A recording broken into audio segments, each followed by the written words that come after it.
Hello students, good evening. कैसे हैं?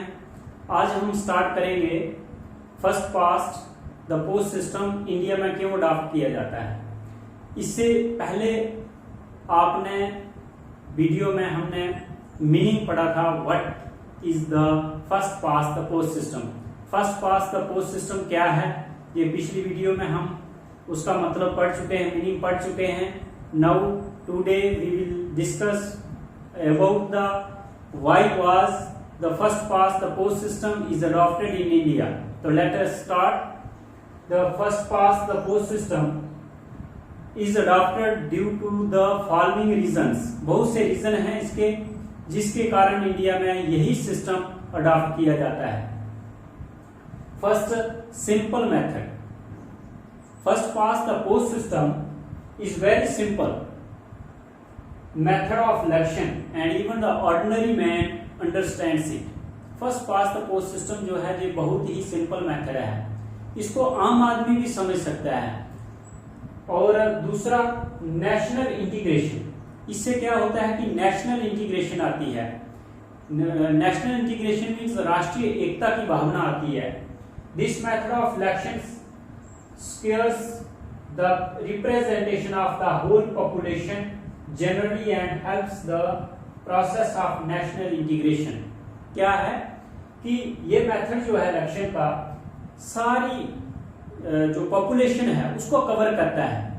कहने का मतलब है जब इंडिया में इलेक्शन आती है तो बहुत सी कंपेन होती है और जो रिप्रेजेंटेटिव जो इलेक्शन कंटेस्ट कर रहा कैंडिडेट होता है वो आम जनता के पास जाता है, और चाहे वो अमीर है गरीब है, चाहे वो किसी भी मजहब से बिलोंग करते हैं, किसी कास्ट से कलर से बिलोंग करते हैं, लोग जो वोटर हैं उनके पास लोग जाते हैं और उनको लगता है कि हमारी बहुत बड़ी वैल्यू है, हमारे पास लोग आ रहे हैं, हमारे पास ये कंटेस्टेंट्स आ रहे हैं, और उससे उनकी जो है एक एकता की भावना अपने देश के लिए आती है, नेशनल इंटीग्रेशन की भावना उसमें, और जो नेशनल इंटीग्रेशन है उसमें हेल्प मिलती है क्योंकि ऐसी उनकी फीलिंग्स उसमें आती हैं।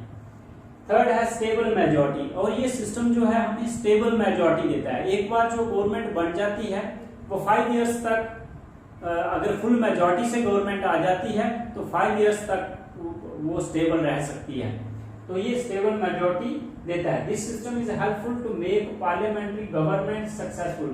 आप पार्लियामेंट्री डेमोक्रेसी की बात कर रहे हैं तो पार्लियामेंट्री डेमोक्रेसी क्या है? हमारे देश में पार्लियामेंट्री डेमोक्रेसी ही है जिसमें प्राइम मिनिस्टर जो है वो एग्जीक्यूटिव रियल एग्जीक्यूटिव हेड होता है और जो प्रेसिडेंट है वो नॉमिनल एग्जीक्यूटिव हेड है, इसलिए पार्लियामेंट्री गवर्नमेंट कहा गया इसको। तो because it helps to provide a stable majority in the legislature, और फिर लेजिस्लेचर में एक स्टेबल मेजॉरिटी जो है ये मेथड जो है इलेक्शन का ये प्रोवाइड करता है। फोर्थ है based on principle of equality.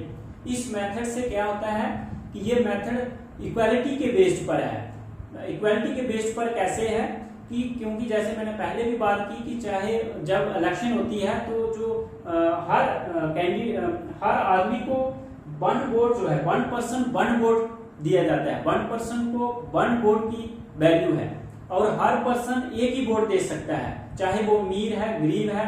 अगर कोई इंडस्ट्रियलिस्ट है तो उसका ये मतलब नहीं है कि उसको 4 वोट दे सकता है, जो कोई पुअर है तो वो एक ही वोट दे सकता है। चाहे और अमीर के वोट की वैल्यू भी सेम है और गरीब के वोट की वैल्यू भी सेम है। मतलब ये हुआ कि ये सिस्टम इक्वालिटी पे आधारित है। This system is based on the principle of equality पे है, दैट इज 1 पर्सन 1 वोट।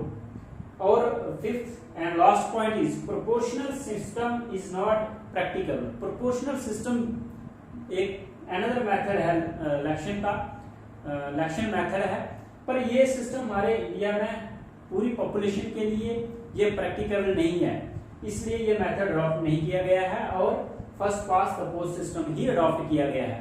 जैसे इस प्रोपोर्शनल सिस्टम को हम अलग से पढ़ेंगे, इसके लिए मैं अलग से वीडियो बनाने वाला हूँ।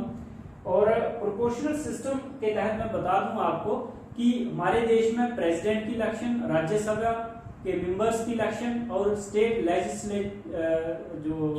लेजिस्लेटिव काउंसिल है उसकी इलेक्शन जो है वो इस सिस्टम के तहत होती है। इसको हम अलग से पढ़ेंगे। तो आई होप आपको अच्छी तरह से समझा गया हो। अगर फिर भी अगर कोई आपको डाउट रहता है तो आप मुझे कमेंट्स में पूछ सकते हैं कि ये डाउट है, और उसको मैं क्लियर कर दूंगा।